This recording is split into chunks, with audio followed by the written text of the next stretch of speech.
Welcome back to Utter Punts. I'm your off-season host, Olly. We're back with episode 2 of the Fan Representative Series. Today we're focusing on the Jacksonville Jaguars. So if you would like to get in touch with us in the comments below or on our Instagram at UtterPuntsUK and talk about your team, we'd love to have you, whatever team that is, as long as it's not the Jacksonville Jaguars and the Miami Dolphins, because those are already taken. We do apologise to those fans out there. So without further ado, I'd like to introduce our Jags fan, Pat Picardo. Thank you for coming on, mate. It's much appreciated. How you doing? Oh, great. When you said you didn't want to actually talk about the Jags there for a second, I just thought that was just a general thing. Nobody wants to talk about the Jags in general. I end up taking up most of the air in the room when, if anything, Jaguar related shows up. So, yes. Wait, you're a Jags fan? I couldn't tell. I know. There may be clues. Yeah. So, Pat, this first question I ask everyone. How'd you get into the NFL? So I've weirdly, would you believe, I started with a very passing interest from playing video games, and we're not even talking about like NFL Madden or anything like that. It was Looney Tunes adventures that had actually it made me understand the very basic part of the rule, which is there are so many downs and you have to move the ball so many yards, and something as simple as that gave me enough confidence to then watch a sport that I felt like I knew nothing about. I really didn't get into real NFL, watching it properly, until I went to see a live game. So that changed my my perception of what American football really is, which is a very entertaining sport that has a lot going on. Yeah, definitely. So you said you went to the live game. I'm assuming the Jacksonville Jaguars played because they are, some would say, the UK's team. Was that the reason you support them, or was there other reasons? There are other reasons. So I actually went. This is in 2021 during COVID. I've got a friend who has some season tickets. Where basically he's got about 6 tickets, but nobody could make it due to COVID, and so he just offered the tickets out to his other friends who weren't interested in the sport, and just wanted to see if they wanted to come and participate. I said, yeah, I mean, absolutely want to go out and see it. At the time, didn't really pick a team. I think we watched the 3 London games. I think the Jags were probably the second London game. And that was when I actually got to see Trevor Lawrence get his first win in the NFL. More importantly than that, it was a very tight game up until the end. Jacksonville literally won it on the last second, on the last play, and it's like a televised script. I didn't think that really happened in real life, but turns out in American football, that happens quite a lot. Yeah, I mean, last minute wins, whatever the sport is really exciting. Was that the thing that pulled you in? It did. Between that and Jacksonville at the time, I believe, had the longest losing streak in NFL history. I believe that's the case. I've never actually looked back to double check.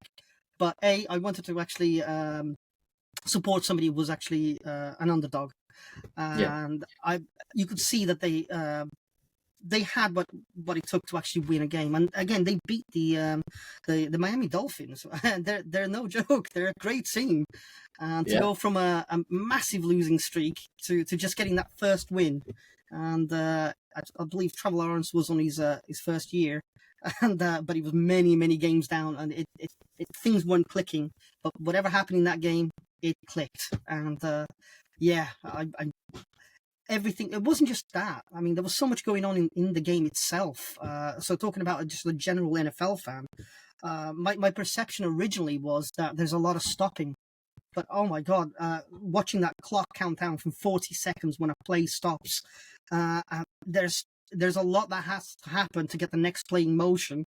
Yeah. That 40 seconds goes a lot quicker than people actually think. And it makes it for a very nail-biting experience. And that's what American football is. It's the experience. It's not just the sport itself, which is very exciting and very good, but the crowd, the very Americanized atmosphere of it all. And especially the London games, you see all the jerseys of all the teams, no matter who's playing. You know, like when I went, my first NFL game was the Jags. Funnily enough, Jags versus Wow. Broncos. My only game up to this current date, and the Broncos won in a last minute comeback. Sorry, mate. Um, but yeah, Not unexpected, unfortunately. so what you're saying is we're a field goal away from you being a Miami Dolphins fan and not being allowed to be in this interview. Potentially. Although I think I still prefer the underdogs. Yeah. Like I said, I was fortunate enough to be following the Jags from just before they actually everything clicked, because the 2022 season was just amazing, where the pieces just fell into place. They started off quite badly and finished really strong. They got their first postseason win in the playoffs. I think since 2018, I believe, that was in 2022. I even love the fact that I don't know if the story, when Trevor Lawrence, which is the quarterback for the Jacksonville Jaguars, when he won, to celebrate, he went to a I forgot the name of the actual. I want to say a Chick-fil-A. Now, it might have been a Waffle House. I completely forgot the place that he went to. Something So, tasty. It was, yeah, but we're not talking about a 5-star restaurant here. He celebrates like we would celebrate. You know, let's go get Mackey's, and that kind of resonated with me. I love that man. He's our quarterback. I hope he's got a long future with Jacksonville Jaguars. But again, I'd probably stay with whatever he does. I'll probably end up following him. But obviously, staying as a Jaguars fan, but keeping an eye on his career. Of course, I think for the long term, he will be your quarterback. This season, obviously, the ending didn't go to plan. No, and it's such a shame. And I feel a little bit. I don't want to put this on Trevor explicitly, but when he was injured, he's a guy who wants to be on the field, and even if he's injured, he's going to be there. You could see it when the first time he was injured, he refused to actually be taken off the field in a car. He actually walked off the field because his intention is obviously to come back. He doesn't want to show that he's actually hurt, but Yeah, of course. he needs to understand that if you are hurt, it's okay to actually take some time off. You need to come back 100%. There's a reason why we've got backup quarterbacks, and I've got to say ours is fantastic as well. Brandon McManus. No, it's not Brandon McManus, the kicker. CJ Beathard. He's a fantastic quarterback, and I'm glad that he's number 2 for us. Well, he was number 2. Ooh. Is he? What? Well, we'll see. Well, this is what I wanted to ask. Mac Jones. Oh yes. Yeah, a top Mac pick. Jones. Top pick in the draft by the New England Patriots after Tom Brady. He was meant to be seen as the replacement, and following in the footsteps of the greatest of all time can be very difficult. And his tenure there didn't go to plan, but New England, they don't really have any weapons for him. Bill Belichick's a defense guy. Maybe he's lost it in the last couple of years. It's been a toxic environment for Mac Jones. And in free agency last week, so if anyone's watching, we're filming this after the 2024 free agency. Mac Jones has been traded to the Jacksonville Jaguars. Yeah, very interesting. We're definitely not unhappy. I can tell you that. But I don't know how to feel about it at the moment. Again, it's nice to have some strong weapons there. Let's see how the season goes. But Trevor needs to actually be comfortable in the fact that if he does get injured, he needs to actually take that time off. I think overall our season would have been better if he took a couple of games early on. But you're always thinking, all I've got to do is just worry about the next game and the next game. If he took that time off and came back strong, we would have had some success in getting into the playoffs, which unfortunately it was down to the last game, and we just didn't deliver. So we ended up where we should have ended up, based on how we were playing. Yeah. Everybody wants to win the Super Bowl, but yeah, that wasn't the year.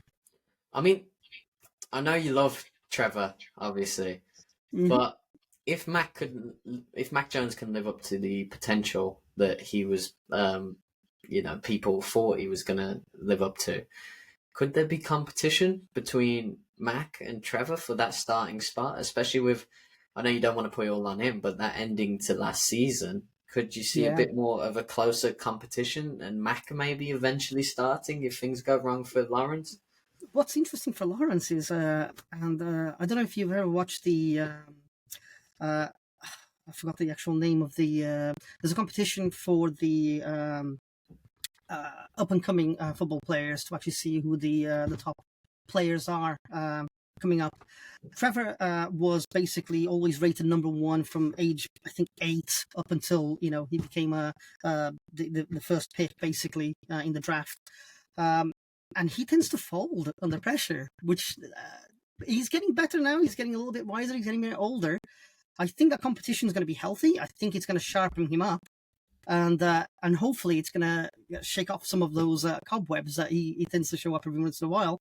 I think it's going to be a good thing. In fact, I think it's going to be a great thing, because if he's got something biting at his ankles, he knows he's going to have to deliver. I think he's doing a great job, and I think he's he's putting in the effort. But a little bit of pressure isn't a bad thing.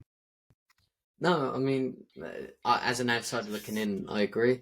I think after what happened, I think 9 starting quarterbacks went down for a long period of time last season.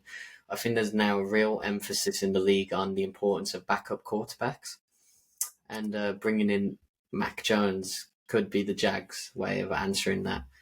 But do you think Doug Pederson, I want your thoughts on him, developing Trevor Lawrence and possibly Mac Jones. What's your thoughts on him as a coach? Super Bowl winning coach with the Eagles.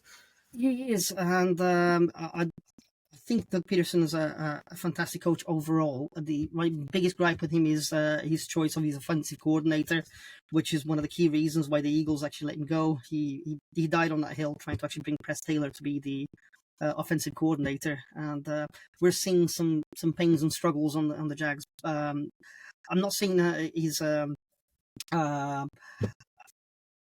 a bad offensive coordinator. He's probably not the best pick to work together with Trevor. If you see what happened with CJ Stroud and what a fantastic season he had, if you tailor the plays around your quarterback, it works much better than forcing your quarterback to work around your plays. I love Doug. I just wish we could actually separate the umbilical cord between the two of them. Yeah, I think that So talking about like the coordinators in general, the defensive coordinator Ryan Nielsen that the Jags actually got now. I think that's a fantastic choice. But why they decide to stick with the offense, I don't know. Especially when the offensive line are being absolutely terrible. If you can't have time to develop the plays, then the offensive coordinator should really change the plays to suit what we've got. He's forcing something that's not working. yeah. And it led to injuries, which then led to a very, we started great and then finished terribly. And that was down most. It's like, it was really odd. The whole season, the offense and the defense couldn't come together. Either the offense did great or the defense did great, but at no stage last season did they both play well at the same time. It's that balance in American football, isn't it? It's what makes it such an interesting game. Yeah, but that's the positive for the Jags is the fact that imagine the day that they do actually get their act together and both sides play like they can, and we know they can play well because we've seen it. But that day is going to be fantastic, and I'm hoping it's coming up this season. But let's see what happens in the draft and who we have in our roster at the beginning of the season. Like you say, got to see who's on that roster. Roster construction, a key part of the NFL. That's what it is, really. it's something that took me a long time to kind of like learn, really, just the importance of the offensive line, because everybody puts so much emphasis on a quarterback, and if you can't actually block, it's like the worst analogy you can put together is probably like pizza delivery. Getting something there quickly doesn't make it good. You need to have that pizza needs to be cooked before you give it to the driver.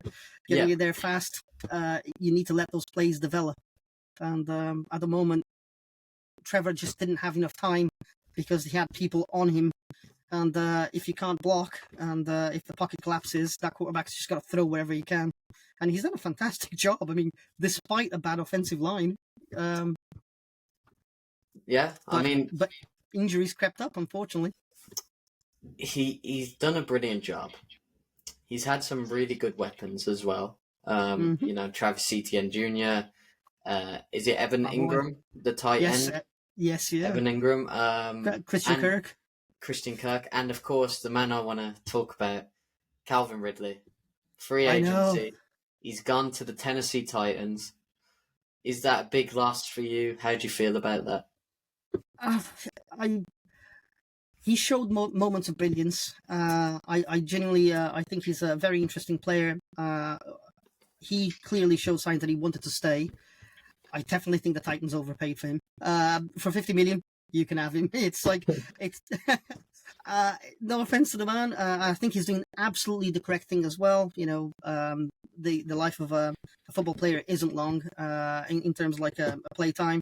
Yeah. So he's got to maximize his profitability, and he's done the right thing for himself. I do wish him well, just not too well, because that's a division rival, and it hurts a little bit. But I'm going to get to see him more often. I mean, hopefully less often on the field, but At least he's gone to the worst division rival. Yeah, I know, but for half a moment last year, we thought we were going to walk all over that NFC South and AFC South. This year, everything. Well, last year, 2023, everything changed. So it's funny how quickly NFL changes, and to go from thinking that it's going to be a walkover to just barely scraping second place. Yep. Yeah. I mean, the South Division, it is one now that arguably a couple of years ago it was the worst division in the league. Now you've got Jacksonville Jaguars, Houston Texans. Oh, the Strouds. Indianapolis Colts. Yes. And the Tennessee Titans. The first three unnamed are all, I think, going to potentially have a very, very good season, a very competitive season this year. You've got Trevor Lawrence. The Colts have Anthony Richardson, who will be coming back from an injury and hopefully living up to his potential. And CJ Stroud at the Texans, who's been a revelation. I want to get your thoughts on your division rivals. The craziest thing is, like, I kid you not, CJ Stroud. I watched that first game, and I think I screamed out to everybody, "That guy's the real deal." And I don't think he won the game, but wow, you could see that he had some talent, and then you saw the rest of that season. Yeah. He's such an entertaining player to watch. He's got so much talent, and it's on his first year. What he achieved was unbelievable. I wish him luck, just not too much luck. Yeah. Like if you can sit like second place, that would be okay with me. Yeah, and Anthony Richardson, he had a really nice start to his career. He was getting a few rushing touchdowns. You could see that potential. Then he went down, and Gardner Minshew replaced him for the season. What's your thoughts on him? Could the Colts improve this season? Yeah, I mean, the Colts haven't really showed their proper potential last season. They were a bit unfortunate. It's a much tighter division with the good news is, with all these players actually coming up and improving, it's making us better. So when we do end up against something like the 49ers, the Chiefs, it shouldn't be such a walkover. I mean, last year, it was just terrible. The 49ers absolutely curb stomped the Jags. It got to the point where it was just getting embarrassing. I mean, we had to watch the entire game, but wow, that was painful to watch. I remember that game. It was a difficult one. Surprisingly, from my perspective, the Vikings actually won against the 49ers, but they did have some injuries. And then the NFL gods decided we need to take Jefferson and Kirk Cousins away from you for that. So yeah. But yeah, we were missing some key weapons, and I believe Zay was probably injured. Even Trevor Lawrence was injured. Basically, I've got so many excuses. The sun was in my eyes, Yeah, got a whole scroll of them. Yeah, just exactly. Written out. But yeah, we were outclassed that day, and no excuses, I think. It happens, and that's why you got to build your roster. 49ers are an example of a roster that's been developed brilliantly, although they can't get over that final hurdle. Indeed. So, roster construction, that brings me on to the final opponent of the AFC South, which is the Tennessee Titans, who have signed Tony Pollard and Calvin Ridley for running back and wide receiver. But it looks like they're going to be sticking with Will Levis as quarterback. And they've lost their coach. Well, they didn't lose him. They fired Mike Vrabel. A lot of people think they're going to finish bottom of the division. How do you fancy their chances? Yeah, that's probably not incorrect. Unless they make some significant changes. They weren't playing well, and they didn't seem to be progressing in any way, shape, or form. It's not a team I follow deeply, so I don't actually know what the issues were about every game that I watched. We didn't particularly seem to struggle against them. I think we've got a pretty decent record against them. But again, I want the division rivals to be better, because that makes us better and it makes us contenders for the Super Bowl. So all I can do is wish them luck and hope that they do improve and get them to bring it. Yep.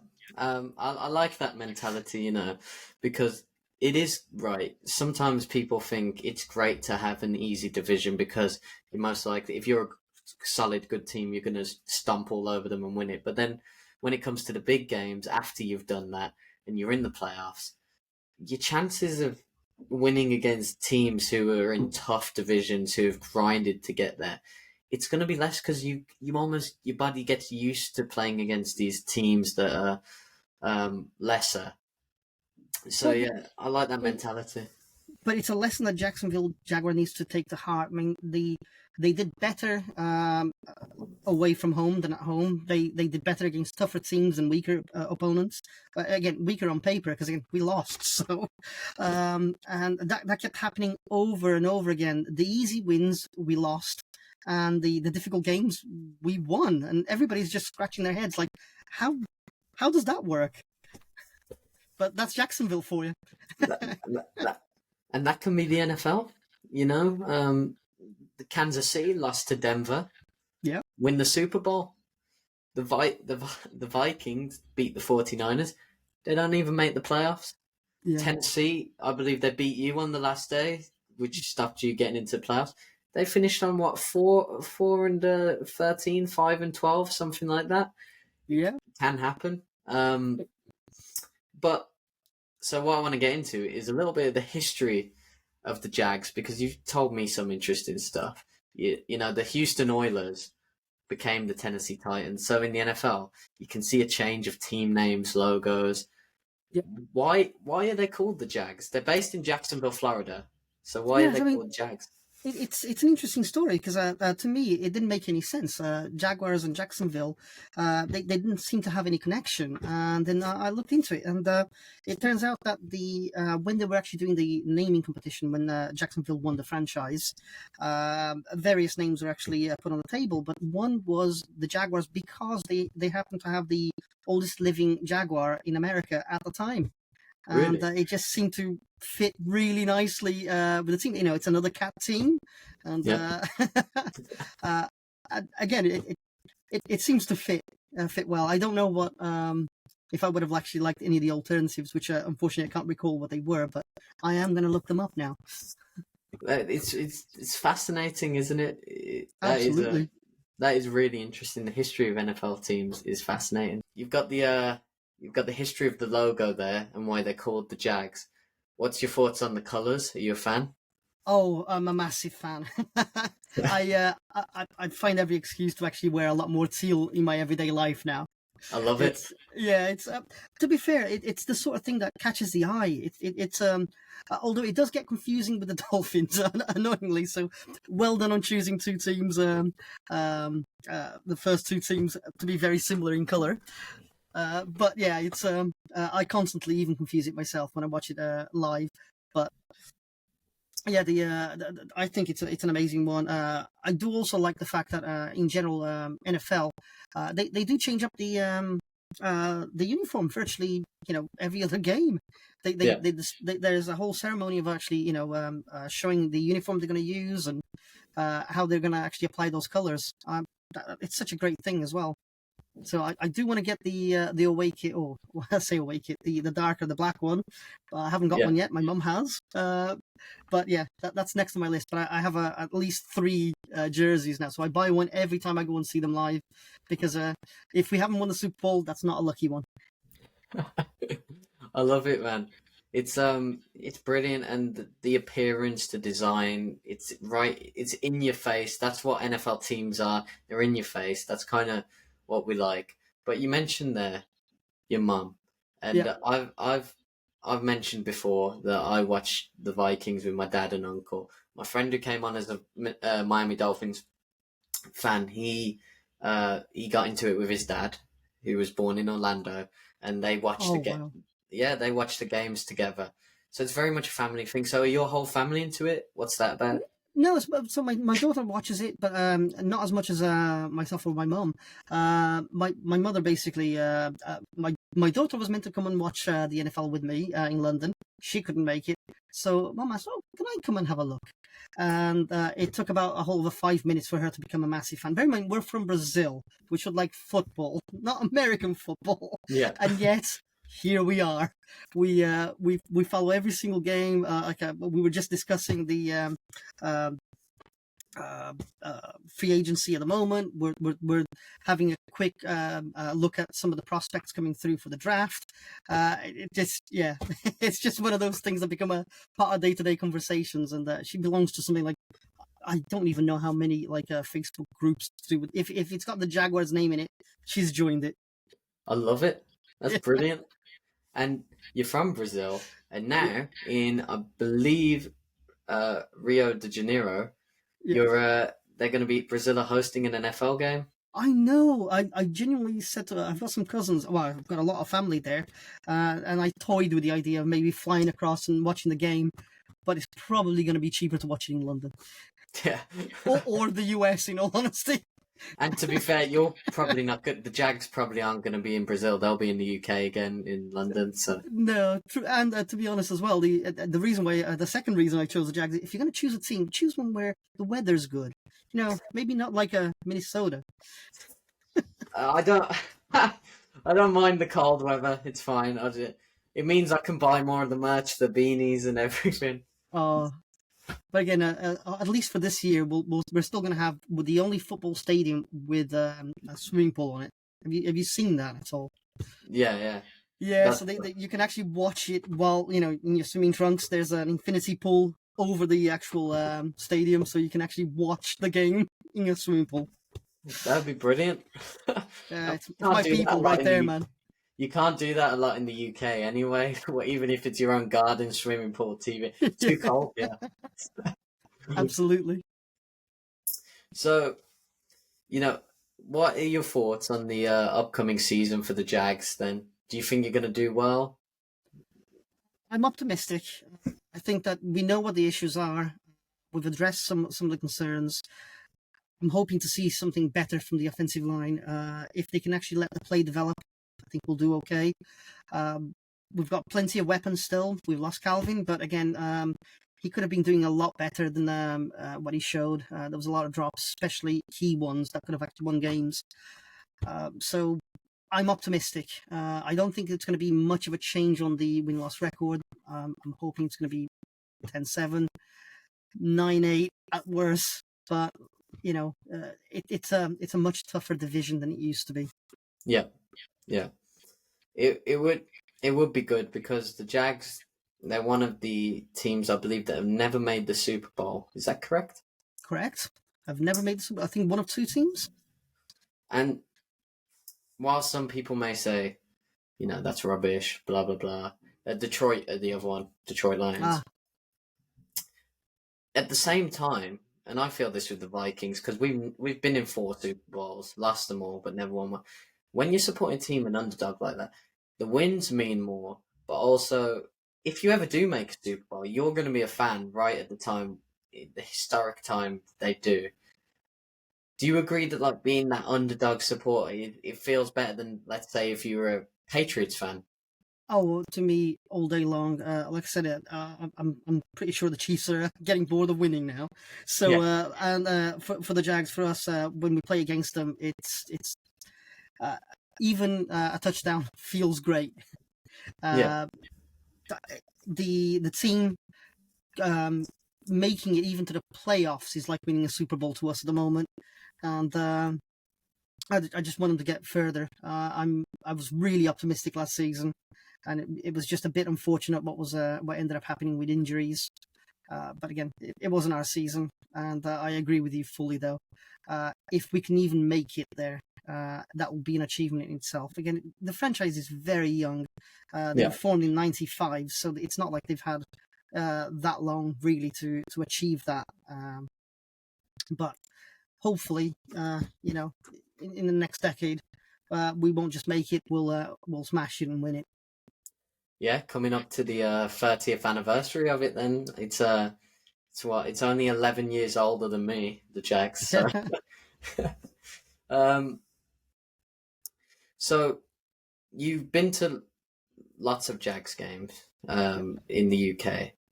What's the experience of actually attending it live like for you? I think my mother said it best when I took her there for the first time. It says it's not a game; it's a show. It's the atmosphere is amazing. The people in general. I think there's a lot to do with the English fans. The US fans tend to be very hardcore. I mean, very pleasant as well. We met the Buffalo Bills fans. Oh my God, they're just insanely awesome. I mean, in an absolutely great way. Bills Mafia. Yeah, they're just so much fun. They lost the game and they were still partying like lunatics because they were in the UK and they came here to have fun and support their team, win or lose. They're there from the long haul, and it seems to be an infectious sort of like spirit that they bring across the Americans. It's a lot of positivity and there's a lot of just fun and joy. It's this sort of event you can take your kids to and not feel worried, because some sporting events can get a little bit more serious. And although we all, want to win, we do understand at the end of the day, it is just a game. But again, I mean, I've met Americans when I went to the game, and in general, I've always got on with them. Very friendly, talk about the NFL. I think it's a different culture, isn't it, compared to our football? I mean, it's being able to sit next to a rival, that you're playing against them and asking them, like, what do you think about that call? Because I don't know enough about the game. Give me your take. And they'll just freely give you information. And that's how I've learned. It's just asking questions. And if somebody knows a little bit more, it doesn't matter what team they belong to, ask them. Yeah, exactly. It's all about learning.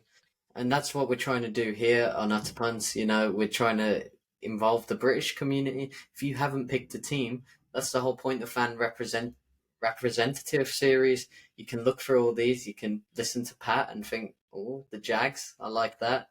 You can listen to Taylor, I like the Miami Dolphins. So it is a different culture. But I've asked this question before to someone. I want to ask you, what is your thoughts on potential for European teams to have their own division and to be formed?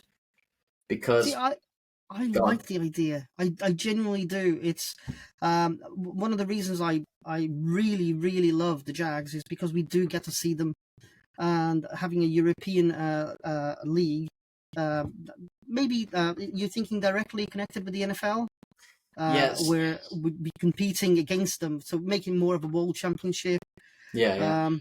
That would be, I think, amazing. Like now, getting the Super Bowl winner against the European winner, and then see how that stacks up. Yeah, well, the issue with it, and this was brought up before, is the fact that if you have a team, like you're a massive Jags fan, I'm a massive Vikings fan. If you're an NFL fan already in the UK and you have a team, you're going to stick with them, most likely. Yeah, I mean, So, yeah.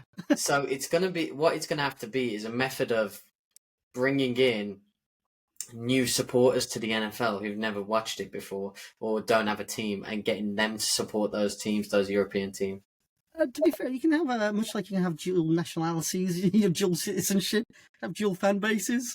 Yeah. I'd be willing, like I said to the Bills, if they come to the UK and the Jags aren't playing, hey, they've got a fan on their stands. And it's the same thing. I think if they've got a European league, I would probably pick a European team that I could actually see more often. I would still support the Jags, and follow them. And if they're coming to London, I'll go and watch them. But if I can see the game more often live, that would be far better for me. I think we do get to miss out on that every any given Sunday to be able to go out there and really enjoy the game. At the moment, it becomes this massively special occasion. 3 weekends towards November, October, late October. We get this awesome show in London, and then it's gone again for another year. Well, maybe if we have a team in Birmingham, I'm thinking a name, Birmingham Flat Caps, Peaky Blinders thing. Yeah, that could work. You could have a little a flat cap on a flat cap, just something like that. It's easy to make a mascot then, something like that maybe. Oh, what would our colour be? I mean, back in the day, we were all so concrete jungle, so I go and see drab grey, but No, I'm sure there's a better. Well, I'm thinking Birmingham City are the team of Birmingham, the true team. So keep right on blue noses, by the way.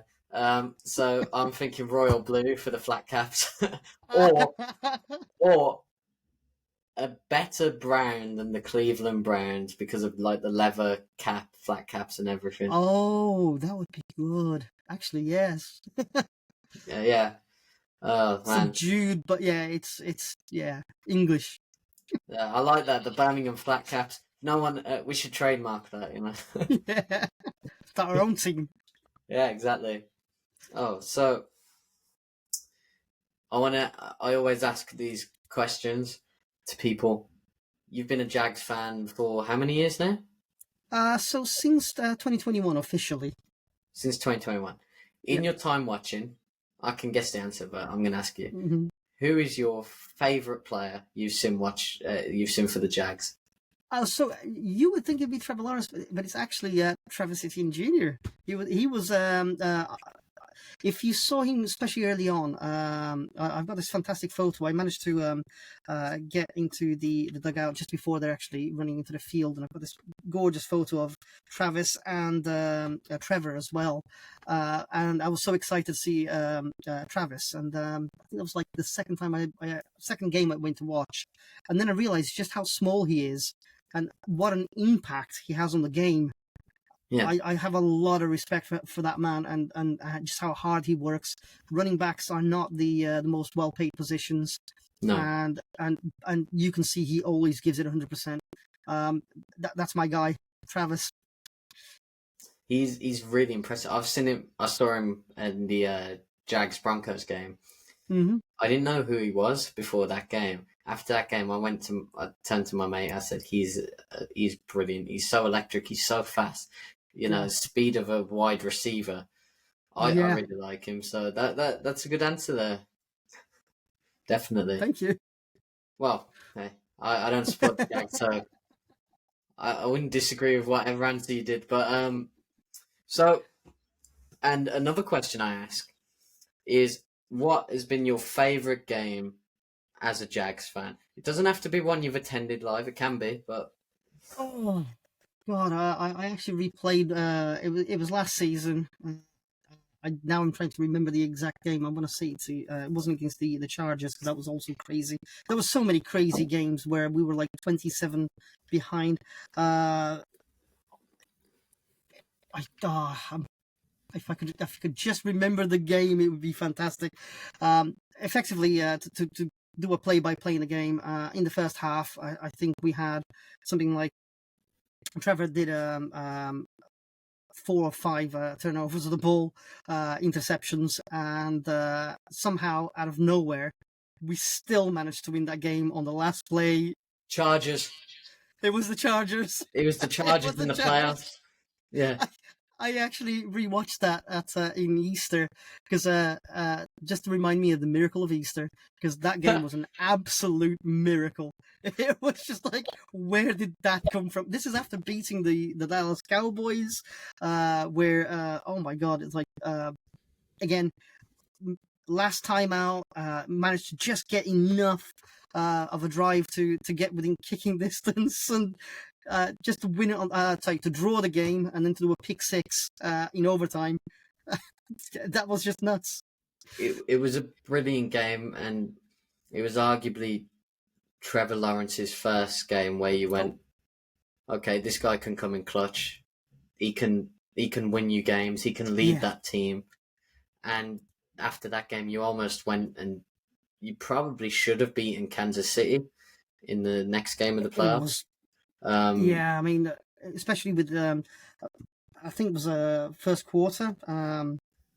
The QB was injured, Patrick Mahomes, and I didn't think he was coming back. No. Again, what I love about the NFL as well is if a player gets injured, the game stops. Let's get the player up and running, and all the players are behind them. You know, nobody's rooting for anybody to get injured. And I was glad to see him come back, but you could tell that he wasn't 100%. So we had a bit of an advantage there, and we could have capitalized on that. But defense wasn't quite there that day. The O-line on the other side, they were doing their job. So well done, Kansas City, for winning. But damn, to win that second game would have been fantastic. Yeah. That would have. It'll come. You know, these teams go in cycles. So the 2024 NFL draft is coming up soon. The draft is a very exciting time for a lot of people. For those that don't know, the NFL draft is when the players who play college football are enlisted into getting drafted into the National Football League, and each team has a pick in order. So the worst team is number 1. So that's the benefits in the NFL. And the best team, the one that wins the Super Bowl, picks at 32. It's how we ended up with Trevor Lawrence. Yeah, so you can trade picks, etc. But the main point is it's used to fill the holes in the team on cheaper contracts because they're coming out of college. What position do you feel that the Jags really need? I don't know where you're picking specifically, so you'll have to tell me if you do know. But 17th in the first round, and I believe, yeah. So it's not going to be. It's difficult because what we need is offensive linemen, and we need to actually have develop that side of the game, protecting the QB and just allowing the play to develop. But also, this draft seems to be heavy of some real good talent, so it's going to be hard to pass up a decent wide receiver. It's, you know, even a really good tight end, or maybe an offensive lineman there, but they're usually not first round, so that's where it gets difficult. Yeah, it's a very deep wide receiver class this year, and you know, we're going to be doing on the Punts channel, we're going to be doing our own mock draft to see where we think players are going to go. But yeah, so wide receiver, tight end, O-line are kind of your areas of need. Yeah, I mean, our running backs seem to be, you know, we've got that covered. We've got, plenty of wide receivers, but it's a position that is prone to injury. So we need to make sure that we've got plenty in reserve, and it's something that cost us a little bit last season. Zay Jones, getting injured, and Christian Kirk not long after that hurt us, and we need to make sure that we've got plenty in reserve for the second half of the season. Yeah. So, Pat, to end the episode, I always like to ask, what do you think the record of the Jacksonville Jaguars is going to be in 2024, and why? We've been 9-8 for the last 2 years, although last season's 9-8 was far worse than the season before's 9-8. I think we're going to be very close to that. The team is there in terms of skills, and I think most of the issues are going to be addressed in the off season now, which is, again, I keep complaining about the offensive line. If we can let the play develop, you're going to see a much more involvement from our running backs. Balls going a little bit deeper. I don't expect us to be playing anywhere like CJ Stroud is, ridiculously deep, but I expect the ball to be moving a lot more yards, and hopefully that means that less injuries to Trevor, less injuries to a lot of the other players, because at the moment we can't seem to get the ball moving, and that's costing us. And so I think it's going to be 10-7.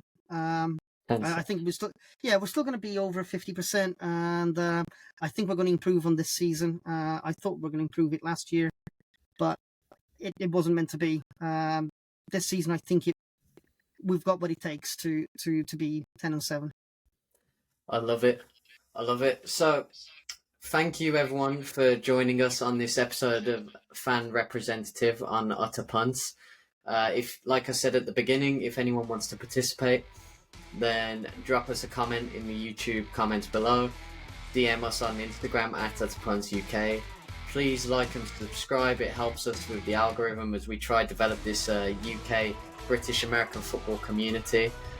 Thank you, Pat, for coming on and representing arguably the UK's team, Jacksonville Jaguars. We appreciate you giving us your time. Thank you, mate. Thank you.